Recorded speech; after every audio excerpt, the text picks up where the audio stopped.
ناس كتير جدا بتسال هو ليه سكسك، وانا احب اضم صوتي لصوتهم فعلا. هو ليه سكسك؟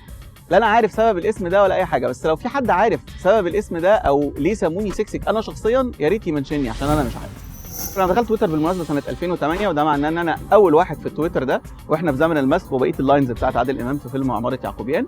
كنتش بفكر خالص ان انا لا هيجي لي فولورز ولا عايز فولورز اصلا، لكن فوجئت بعد ما جالي فولورز ان انا بتعرض لنوع قوي جدا من الرقابه. يعني لو قلت الكلمه الغلط هتتشتم، ولو قلت الكلمه الصح هتتشتم، اما لو قلت الكلمه اللي في النص وخليتك حيادي وابو الفتوح كده برضه هتتشتم. بالنسبه لبعض الناس على تويتر فانا مع الثوره، وبالنسبه لبعض الناس الثانيه اللي مش على تويتر فانا ضد الثوره وفلول من زمان. في ناس شايفاني ضد البوذيه، وناس ثانيه شايفاني اغبى حاجه حصلت من ساعه عجله العربيه الشمال.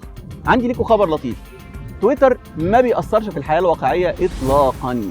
مش عارف ليه التويتات الجامده ما جابتش اي ريتويتس، لكن التويتات الفاشله هي اللي جابت ريتويتس. في ريتويت ليا بتقول تامر هجرس بيعمل فيلم جديد، قال ايه؟ هيمثل اللون البرتقاني. ها ها ها. دايما بنقول الشعب المصري كذا بطبعه، اوكي؟ خلينا بقى نعمل هاشتاج اسمه عنصري بطبعه. زي ما احنا عارفين لما بنلاقي واحد اسود بنتعامل معاه لانه اسود ونهرج وكده، وقال يعني بقى دمنا خفيف، في حين ان احنا اصلا نعد بالنسبه لكل شعوب الارض تقريبا سود زيهم بالظبط. جربوا تخشوا على الهاشتاج بتاع عنصري بطبعه ده وقولوا لي وجهه نظركم في اللي انتوا شفتوه دلوقتي، ولا اقول لكم بلاش. وبعدين البط بقى بيصحى من النوم يغطس ويعوم. يا بطة ايه اللي بتغطس؟ كاس المخدات بتاعته بتدوب بعد شويه، يعني بيعملها انا شخصيا مش عارف.